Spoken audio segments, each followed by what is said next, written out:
Talk about a man who is not in control of his own spirit is like a city without walls, okay? Defenseless, vulnerable, exposed to all forces, every whim, every attack that life and the world and people are going to throw at him. If you think about that for a second, a city without walls might look like everything's fine from the outside. You know, it has its street lights, it has its buildings, it has its, citizens going about their day-to-day life. But if there are no walls, then it's just waiting for the moment when an enemy marches in to take over, okay? And the same is true of a man who does not have control over his own spirit. It's not a matter of if chaos will take over, it's a matter of when. Because life is unpredictable. People are going to test you. Circumstances are going to test you. Temptations are going to rise and test you. Emotions are going to test you, and when they flare. If you haven't built up that inner wall to guard your spirit, you'll find yourself falling into traps that you didn't see coming.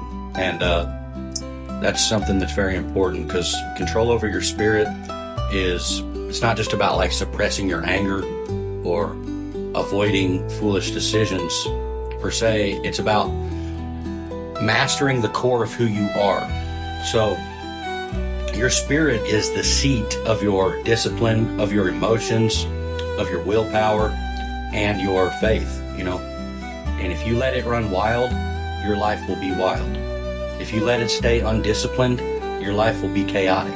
Because a man without control of his spirit is a man ruled by his, caveman impulses, okay? Driven by the winds of every single emotion, every desire, running from every pain, reacting to every insult or inconvenience.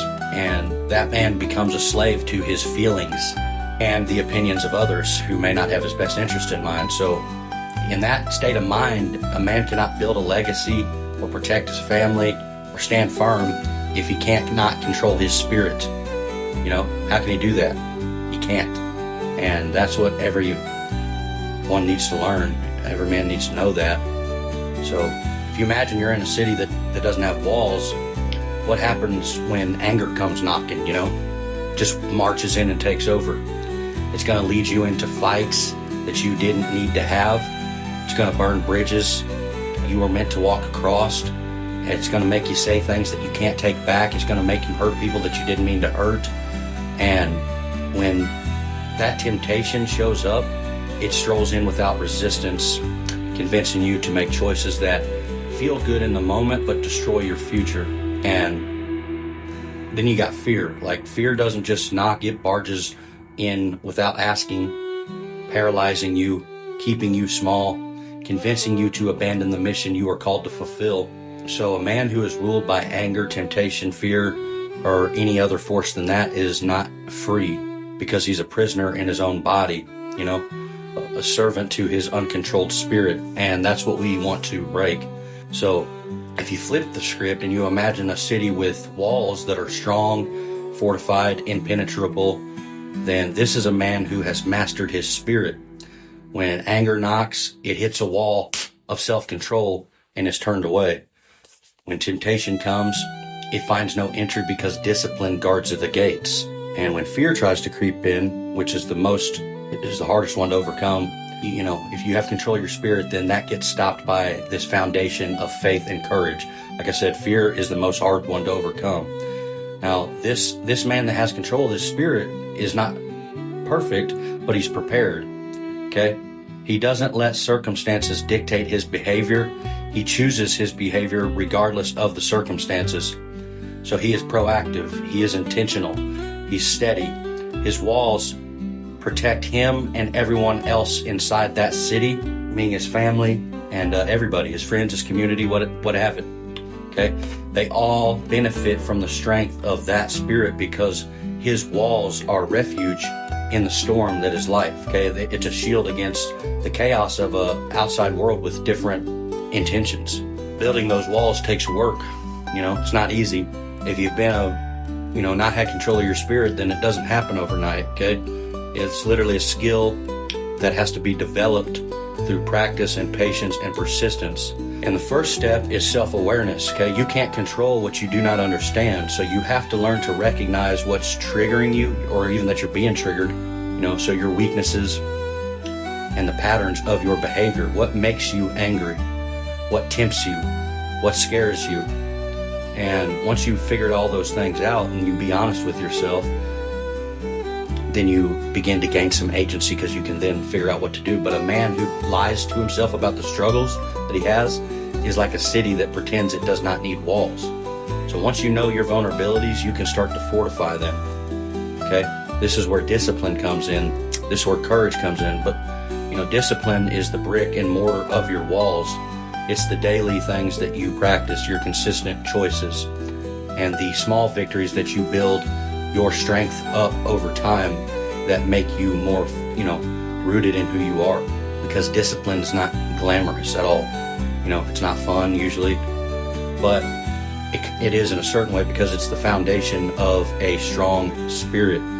It's choosing to wake up early and get to work rather than, find an excuse not to go. It's saying no when you want to what you want right now, so that you can say yes to what you need later. It's holding your tongue when you are angry.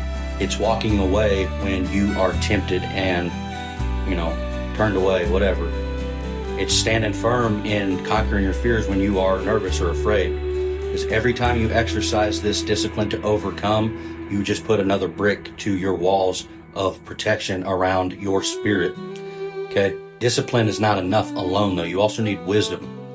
A city with walls but no strategy could still be overrun. And wisdom is the ability to see the bigger picture of what's going on. Understanding the consequences of actions and make decisions that align with the purpose that you have. Wisdom keeps you from fighting battles that are not your battles to fight and that are not worth your time. Okay? It helps you to pick fights that are appropriate for you carefully, protecting your energy and focusing on what actually matters to you. And so faith is a crucial element in this. If you do not have faith, then your walls are just an empty shell. You have a fortress, but you don't have a soul. And faith gives you the strength to stand firm when the storm is raging.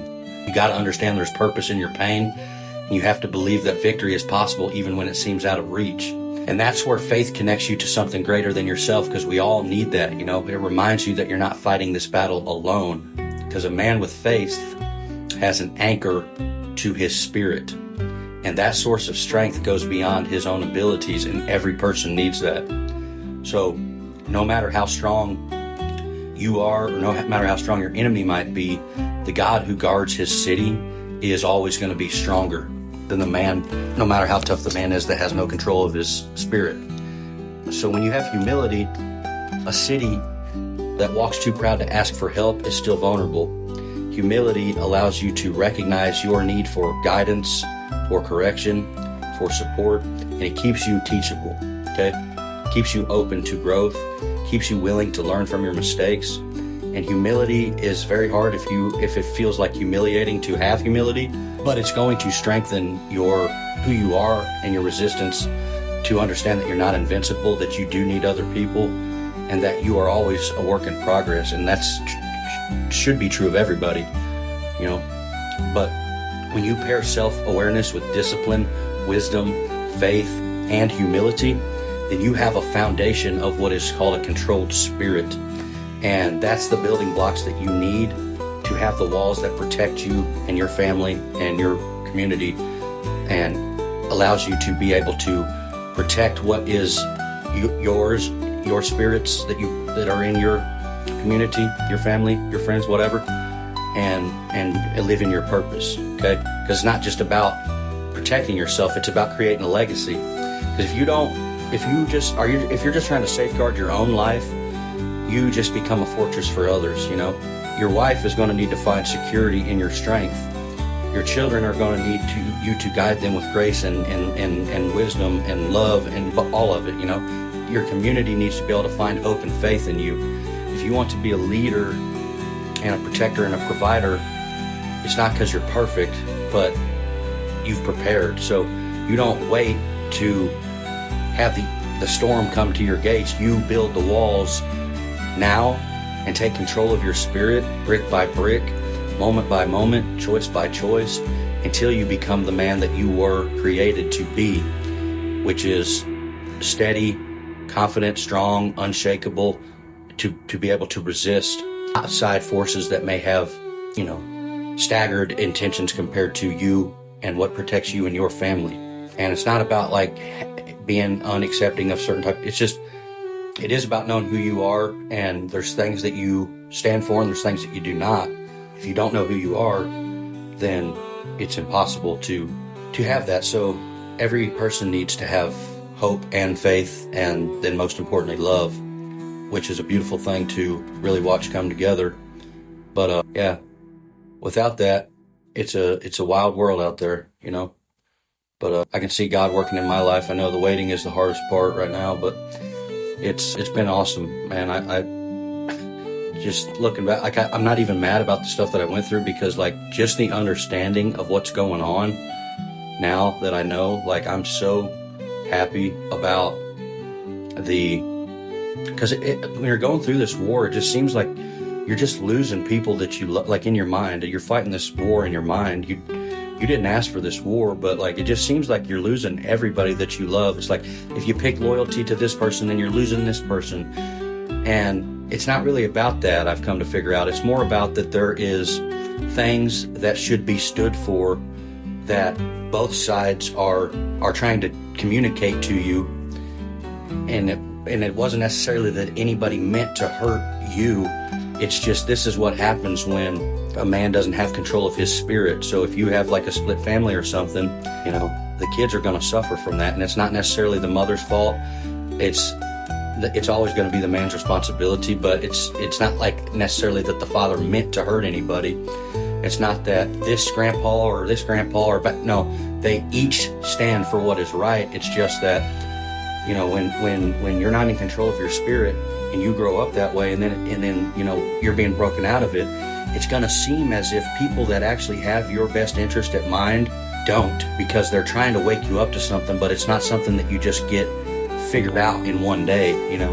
And it's very kind of tricky to come to that, but it's worth it. It's worth 30 years of war, literally, to just know that you're not losing everybody. It's beautiful to see that everybody came together and, you know, shows you what it means, like what is the good things to stand for and what's not. And it's just a really breath of just sigh of relief to understand that you're not losing people.